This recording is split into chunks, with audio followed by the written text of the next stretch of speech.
जो चाहोगे सो पाओगे। जानिए इस कहानी के बारे में, कैसे एक निर्धन व्यक्ति बना हीरा कारोबारी। एक साधु था, वह रोज गंगा नदी घाट के किनारे बैठकर चिल्लाया करता था, जो चाहोगे सो पाओगे, जो चाहोगे सो पाओगे। बहुत से लोग वहां से गुजरते थे, पर कोई भी उसकी बात पर ध्यान नहीं देता था और सब उसे एक पागल आदमी समझते थे। एक दिन एक गरीब युवक वहां से गुजरा और उसने उस साधु की आवाज सुनी, जो चाहोगे सो पाओगे, जो चाहोगे सो पाओगे, और आवाज सुनते ही उसके पास चला गया। उसने साधु से पूछा, महाराज आप बोल रहे थे कि जो चाहोगे सो पाओगे, तो क्या आप मुझको वो दे सकते हो जो मैं जो चाहता हूँ? साधु उसकी बात को सुनकर बोला, हाँ बेटा, तुम जो कुछ भी चाहता है मैं उसे जरूर दूंगा, बस तुम्हें मेरी बात माननी होगी। लेकिन पहले ये तो बताओ कि तुम्हें आखिर चाहिए क्या?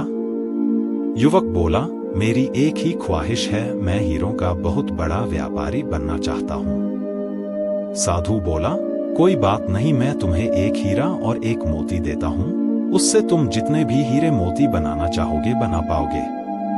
और ऐसा कहते हुए साधु ने अपना हाथ आदमी की हथेली पर रखते हुए कहा, पुत्र, मैं तुम्हें दुनिया का सबसे अनमोल हीरा दे रहा हूँ। लोग इसे समय कहते हैं। इसे तेजी से अपनी मुट्ठी में पकड़ लो और इसे कभी मत गंवाना, तुम इससे जितने चाहो उतने हीरे बना सकते हो। युवक अभी कुछ सोच ही रहा था कि साधु उसका दूसरी हथेली पकड़ते हुए बोला, पुत्र, इसे पकड़ो, यह दुनिया का सबसे कीमती मोती है। लोग इसे धैर्य कहते हैं। जब कभी समय देने के बावजूद परिणाम ना मिले तो इस कीमती मोती को धारण कर लेना। याद रखना, जिसके पास यह मोती है वह दुनिया में कुछ भी प्राप्त कर सकता है। युवक गंभीरता से साधु की बातों पर विचार करता है और निश्चय करता है कि आज से वह कभी अपना समय बर्बाद नहीं करेगा और हमेशा धैर्य से काम लेगा।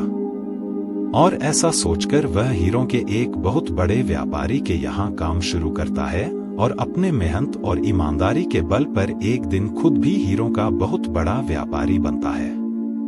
समय और धैर्य वह दो हीरे मोती हैं जिनके बल पर हम बड़े से बड़ा लक्ष्य प्राप्त कर सकते हैं।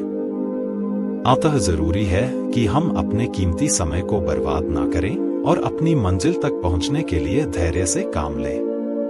अगर आपको यह कहानी अच्छी लगी हो तो वीडियो को लाइक करें और चैनल को सब्सक्राइब करें, साथ ही अपने सगे संबंधियों के साथ शेयर भी करें।